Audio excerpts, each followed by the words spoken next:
Hi, Angie. Hello. I'm just sticking my head in here for a minute to say hi. I'm the president of the League of Women Voters, and I'm so glad you're here to get trained.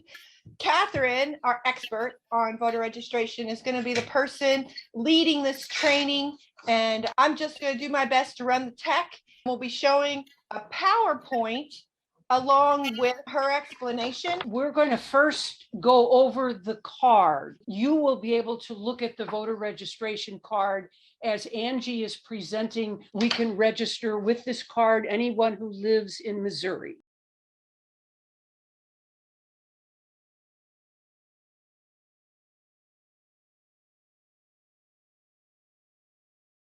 At the top, are you a citizen? You have to be a citizen to register to vote. Will you be 18 on or before the next election? You have to be 18 to vote. However, you can register at 17 and a half, and they will keep your card on file. Line 3, are you a new registration, an address change, or a name change? Obviously, if you've never registered before, you're new, but you're also new, even though you may have been voting for years, if you have newly moved to our state or even to a different county. If you lived in St. Louis County and you moved to Jefferson County, you would be a new registration. If you moved from St. Louis County to St. Louis City, you're a new registration. The city is its own county. Think of yourself in St. Louis County. If I move from Florissant to Hazelwood, that's in the same county. That's a change of address. If I move from Melville to Chesterfield, that's a change of address because it's still within St. Louis County. It's within the election jurisdiction. Line 4, your last name, your first name, your middle name. The other two things on that line, you don't have to bother with, including the gender. We no longer do anything about the gender.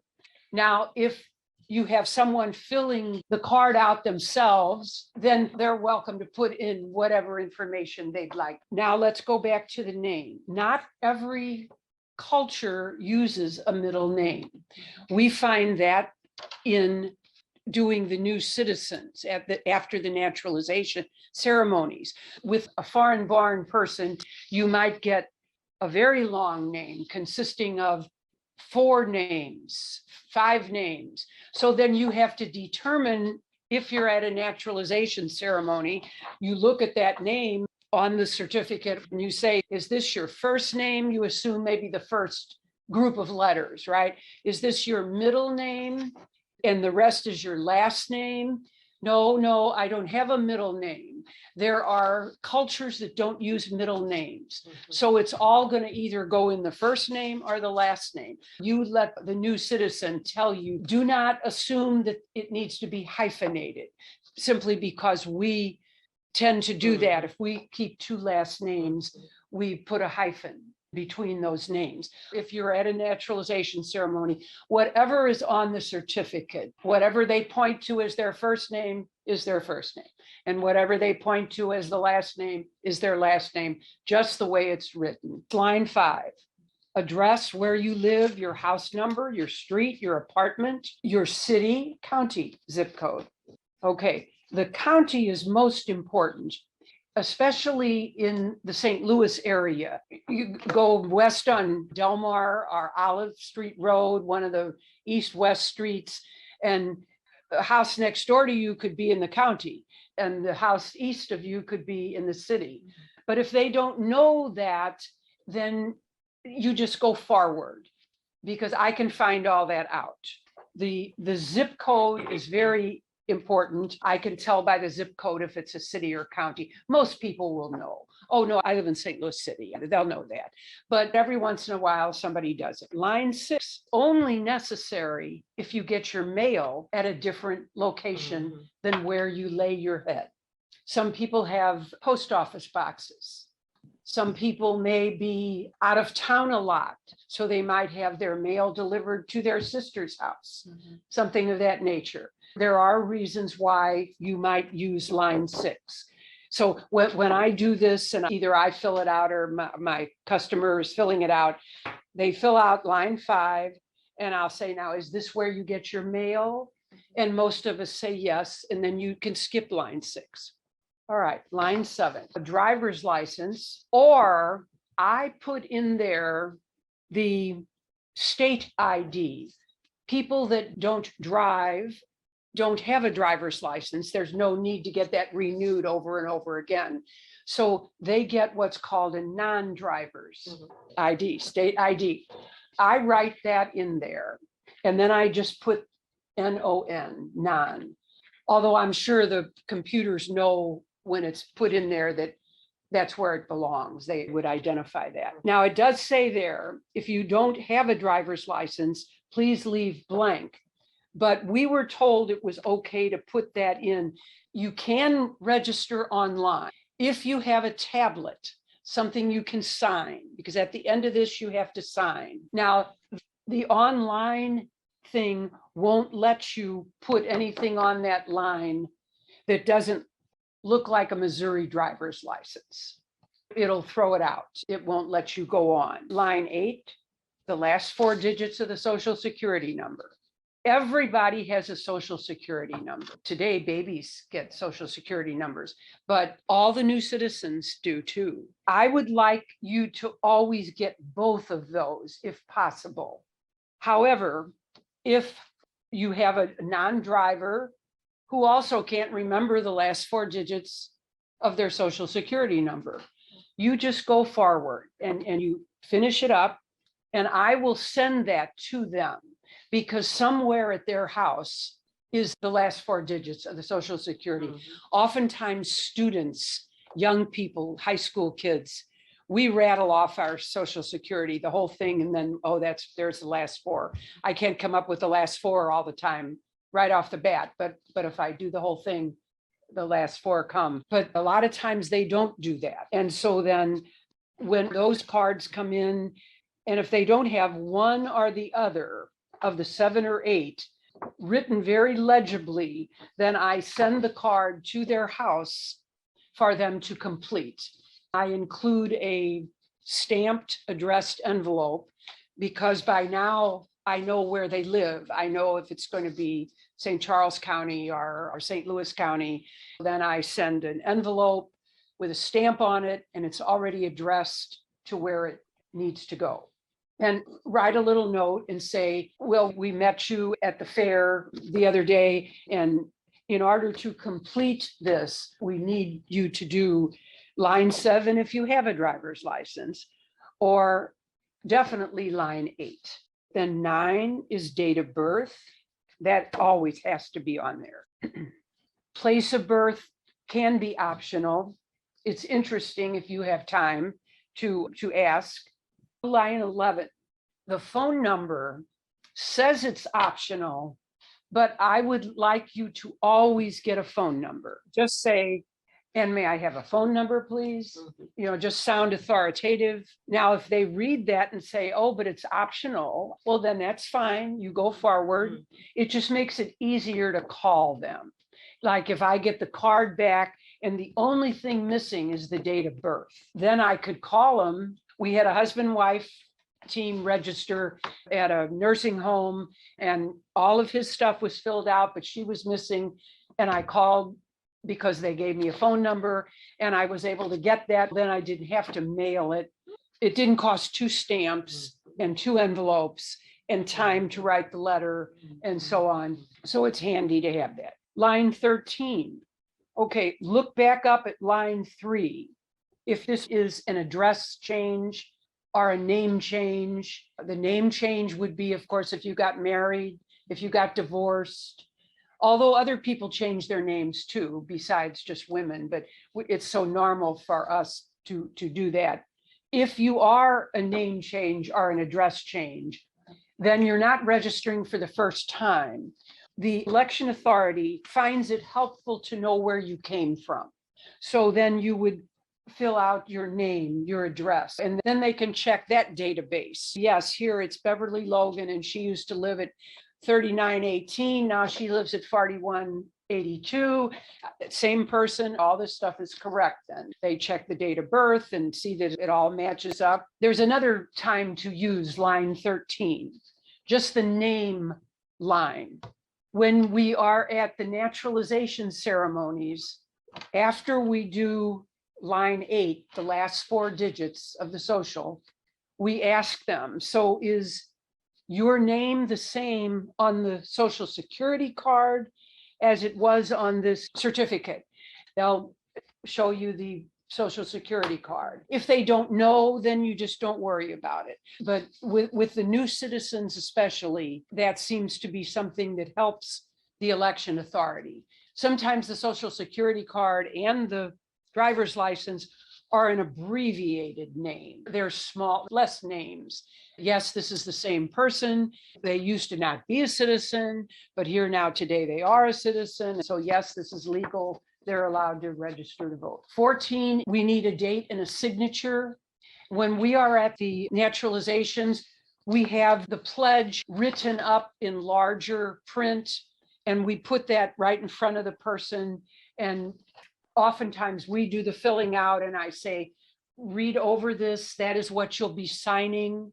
When we send you out to do voter registrations, we try to send one of those along with you so the person can read over what they're signing, the date and the signature. Line 15 is seldom used. Very rarely do you use this. We do have people that are rural people that vote. However, they all have addresses now. In years past, my father-in-law, who lived on a farm in DeSoto, was at rural route 2, RR2. Well, that one postman did all RR2s and probably RR other things too, but he knew right where everybody lived. Since we have 911 and you call, they need to know your address. Those people don't come to you every day, so they wouldn't just know you like the postman would. So we all have addresses now. All the people, all those farms have addresses. And if they don't, they will know that and they'll see that on there and they'll tell you about it. We do have a couple of questions in the chat, so let's get to those. The first one is, it says, may a registrant use their initial for a middle name if that's what's on their social security card or other primary identification document? Yes, that's fine. It doesn't have to be the whole entire name. Okay, and then the next one. If someone declines to share the last 4 digits of their social security number, some people are concerned about identity theft. If they don't have a driver's license, is that the only alternative? I don't know of any other alternative. If they have a driver's license and not a social, and they don't want to use the social security, they'll get by with that. Or maybe if they have a state ID, that would be something that each election authority probably would decide for themselves. I don't know, but you need one or the other. But again, I urge you to get both if at all possible. Sometimes in haste, the 0 looks like an 8 because there's an extra squiggle in the middle of it. If the election authority type in the driver's license and it doesn't come up as Beverly Logan, well, let's try the social security numbers. Okay, so the problem here is something's wrong. Then they can find the driver's license and see that, that was supposed to be a 0, not an 8. So you're giving them more than one place to track it down. It ensures the registration to go through more quickly, depending upon how busy it is. If it's a presidential election and registrations are coming in by the gallons and okay, not right, there's the not right pile. Well, then 1,000 more come in. Well, you didn't get to the not right pile yet. You know, if you don't do it it might end up in a pile where it doesn't get attention right away. It is better to have as much information as possible. So we have another question. What Yes. if they can't remember that they're registered? Some people don't remember. That is true. Mhm. Just register again. And then you write on the card. There's actually room at the top. When it goes in, you don't send the directions with it, but you can say in just very precise, nice little printing, Mr. Brown doesn't know if he's registered. They will look that up. However, you can look that up. I would urge you to go to the Secretary of State's webpage. There's a lot of information there. It's sos.mo.gov, which is Secretary of State.Missouri.government. But sos.mo.gov is the Secretary of State. Then you click on elections and voting, and you get a drop down, click on register to vote, and it'll bring up something. Let's check your registration, because they'd like to nip this in the bud and not have extra forms to look through. So if Linda Hansen would fill in and it says Linda Hansen is registered at such and such an address, then she doesn't have to register again. You can do that on your phone. However, I've had that be wrong. I have looked up my own name and had them tell me I was not registered. That happened on my phone. I went home and did it on my computer and I was registered. There's just some glitch sometimes that happens, but most of the time I think it's right. And it would save time all around if you were already registered, but there's no harm in registering again.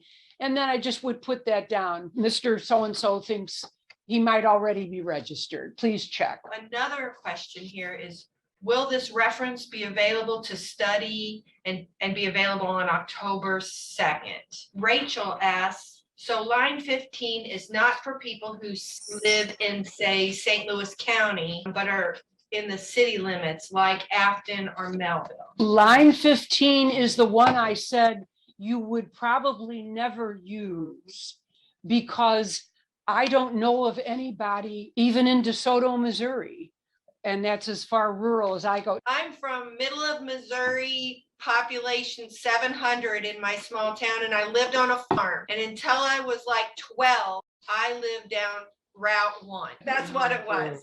So we don't have that anymore. They have 911 service in all those rural counties, and I don't know that there is any place that would not have 911 coverage in our state now. Which means they have addresses. So you don't have to worry about the landmark, the elm tree that's right next to the red house, across the street from the general store, to guide somebody. That just doesn't exist. But if it does, if somebody registering, they will know what to write down because they get their mail. Millie asked if she can print the PowerPoint. Send the league an email or send Angie an email, press@LWVSTL, and I will forward you the PowerPoint. Do any of you have questions? Clarify something from the last question. It was if line 15 was for people who live in St. Louis County but are not in the city limits, like Afton or Melville. Isn't all of Afton and all of Melville part of St. Louis County, or is there something I'm missing? I think those other cities or municipalities are all still part of a county. Yes, and they have addresses. That was the point.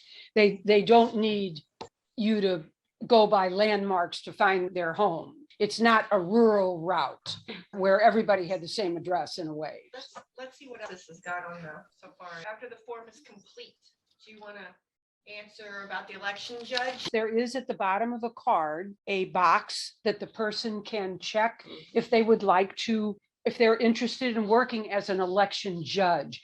Would you like to work at the polls is basically what it is. You would then be contacted, and they're always looking for poll workers. They seem to never have enough, and they would call you in for training. You are paid to be trained. I know that. And I wanted to ask a question regarding number 11.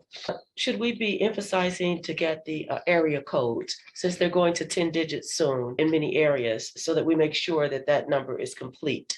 Because St. Louis is an area that has so many that are 3-4 or Mhm. 636. I Yeah. can't imagine ever taking just a 7-digit number anymore. Mhm. There's so many people who have very odd Yeah. first 3 digits because we're so mobile. Mhm. People move here from Chicago and they keep their phone. They move That's here right. from wherever. So we always want the 10-digit. You want to tell everyone that they will have one of these handout? Yes, we have a brochure from the league called Register and Vote.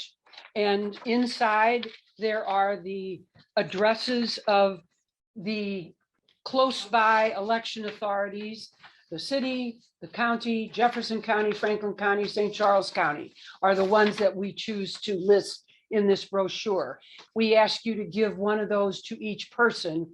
Most of the people you register will be from one of those counties. Now, the new citizens come from all over the state. I still give them this. There's a lot of information about registering and voting, about petitions, how to vote in the military, voting with a criminal record, voters with disabilities, the different rights that they have, absentee voting, deadlines for that, notarizing when things need to be notarized. We give those out, and if you are sent out on any voter registration task from the league, you'll have a supply of these. Another thing that's interesting is we have copies of absentee ballot applications from various counties. There is, however, one for just the state of Missouri, and that's probably the most sensible one.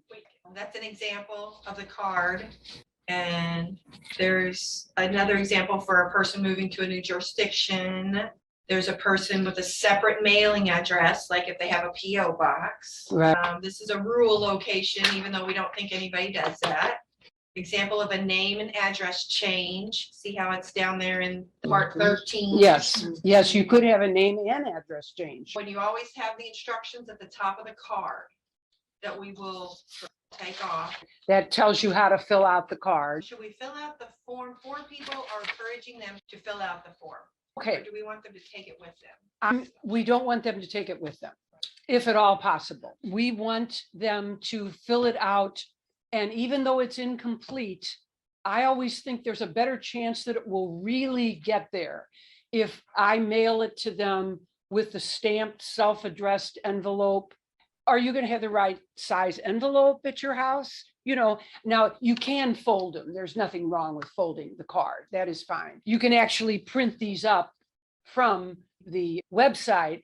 And if you print them up, they're going to be on paper. We do pass out packets sometimes, but if you're at a naturalization, we want it filled out and we want to take it, or a picnic, like a church picnic, a fall festival or spring get to know you thing that's going on at a certain congregation that we have been asked to do voter registration. There's another question here too. When a person would register on October 2nd in that drive, when can they expect to get their voter card?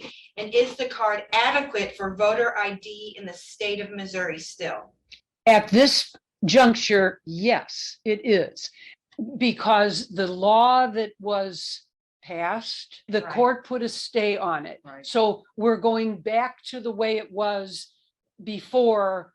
So a driver's license, a state ID, a utility bill that has your name and address on it, a bank statement, voter ID card, yes. And the time frame on that is usually about 3 weeks. Yes. If they haven't received it after 3 weeks, look in that register to vote thing and call your election authority and ask them if they received it. Right. On Follow this up. card, it says in big, bold, red letters, your application will be confirmed by mail within 7 business days. We tell people, if you live in the city and you got in your car and drove down to Tucker Boulevard and registered, maybe you would hear something in 7 days. Or if you're in St. Louis County, you'd have to drive to St. Anne, to the old Northwest Plaza is where the government offices are in the back. But if you register on a card like this and it has to be mailed It's not going to happen in 7 days. Tell them to wait about 3 weeks. And they can call the St. Louis City Board of Elections or the St. Louis County Board of Elections to check their registration. Or they can go online, like we just discussed, and check their registration. The question then for October 2nd, Library Day, though, we're expecting to bring all of those back in here. Yes, I would be so thrilled and happy if any of you could take a library. That option was on the same letter that gave you the link for this class. Answer all those questions. Yes. Yeah, okay. If any of you would like to work at a library, do a voter registration for a couple of hours, you can take a book along, take the newspaper along, write a letter, something you've been going to do, write that note to so-and-so, and I will prepare a bag for you. You'll be informed when it's ready. You'll come in here and tell me if you sign up online, I'll know your library. And then I'll give you the bag. And then, yes, you would bring it back, not that day. The event is on Saturday, sometime next week, Monday, Tuesday, whenever it works out in your schedule. It says, will someone be here on Saturday to drop them off? I have never done that. If that would be very helpful and the only convenient time, yes, I'll be here on Saturday. It would have to be after 2 because I'll be out in the library somewhere till 2. Somebody wants to know, when do we pick up the packets for October 2nd? Okay, I will send out an email to them. I'm hoping by Wednesday. I'm going to work on that Monday and Tuesday. And I'm hoping by Wednesday, and I'll be here to hand them out because there's a lot of city ones in alphabetical order. Here's your bag. And it won't be a whole bunch of things. You won't do a whole bunch of registrations because most people that come to libraries also register to vote. But it's like a public relations thing. So it serves more than one purpose. And you get to talk to people and they might ask you questions about things. You might be able to, talk about the absentee ballot. And if you wanted to be permanently on an absentee ballot, it's kind of a tradition. We've been doing this for 4 years. The city library lady called us before we were, even when we were, are we going to do it? Are we going to do it? And because of the COVID, all the different stuff, she said, is the League of Women Voters going to come to our libraries again this year? So we said, okay, yes, we. We recently did voter registration at a senior living residence that was new.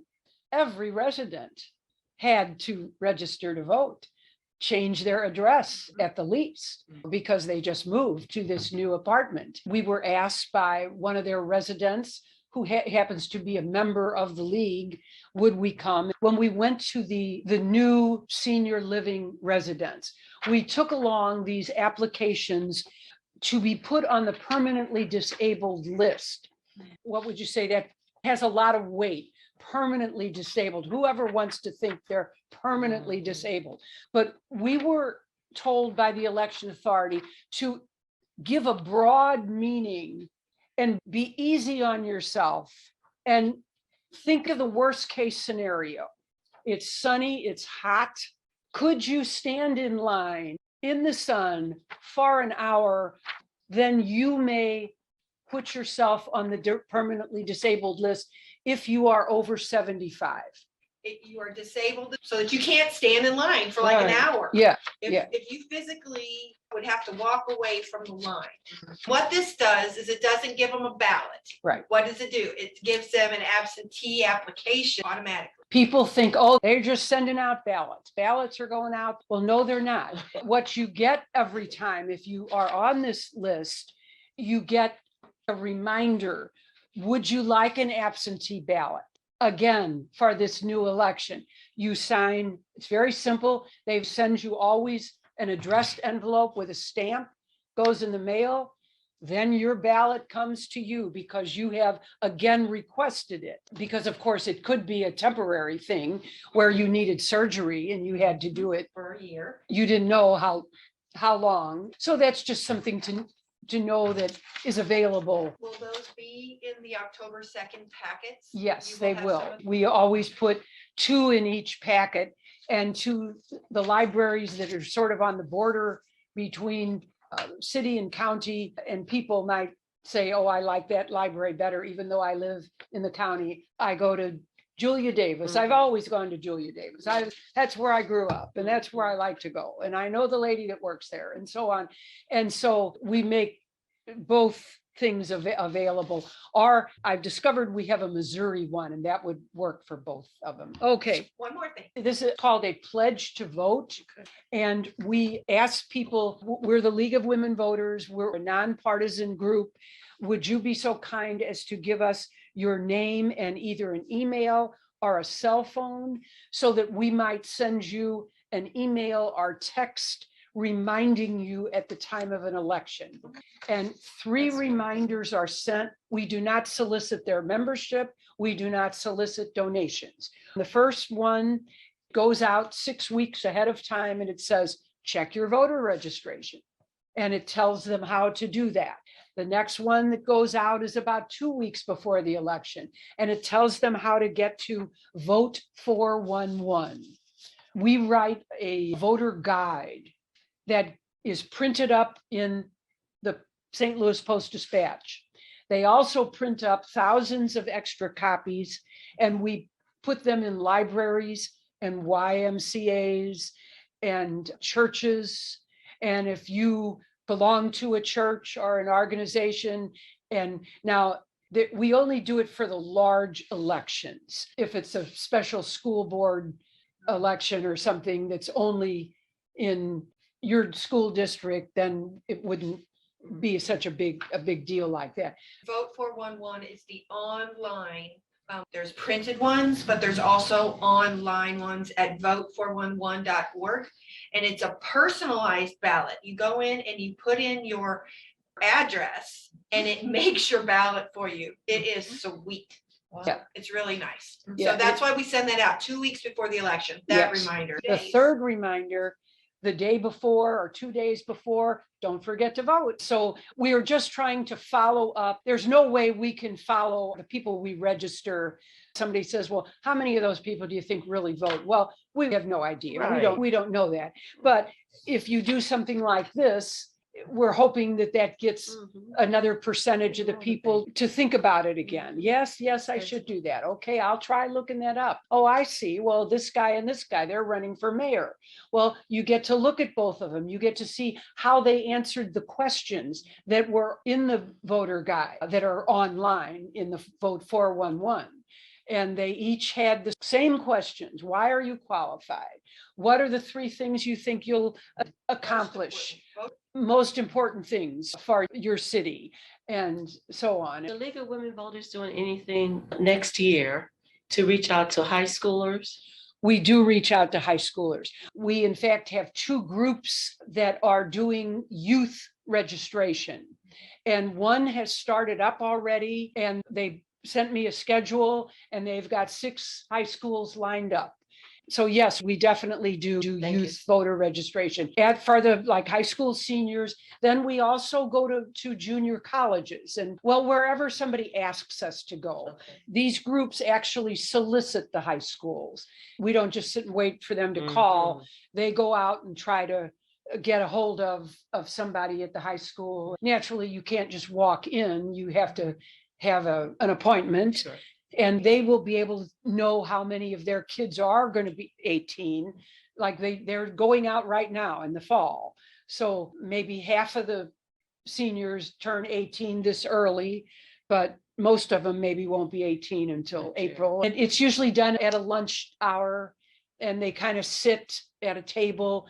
And sometimes they carry clipboards around. We made up clipboards, and they'll walk around and let the kids fill it out themselves. We go to every naturalization ceremony, of which there are 2 a week at this time. They are downtown at the Eagleton Courthouse. We also go to any community group that asks us to come. Somebody said, should you fill it out or should they fill it out? That's really up to you. When we do the naturalization ceremonies, we try to fill them out. However, right now, there are 2 naturalization ceremonies. And so They do 30 people all together, 15 at 9 o'clock, 15 at 10 o'clock. If the 9 o'clock people stay to register to vote, they're in the way of the 10 o'clock people that are coming in the room. If they want to leave, if they have to go to work, they can't stay, then I give them a packet of stuff and say, please fill it out and mail it in. So there's another instance. Otherwise, then we have 3 registrars at the naturalization behind plexiglass, but there's only 3 of those. And so I can't take any more registrars than that. But then people are sitting down. Well, then there might be 6 or 7 more people that would like to do that, but they're kind of like this and they've been there for hours. They want to go. Then I have them move to the back of the room, out of the way of the 10 o'clock people that are coming in. All right, if you sit down, I give the form, get started to fill it out. Then they go up to the registrar to be confirmed that they've done it right. Oh, I need your date of birth right here. Please give us a phone number. It says optional, so they might not have done that, you know. So then we take them and turn them in. Then we can give them our brochure and have them sign up to get their notices. Well, Hi, thank you for coming and getting in the know about voter registration. And thank you for your excitement to serve voters in this way. It is one of the most rewarding things that we do in the league. And I'm really glad that you're going to get to take part in it.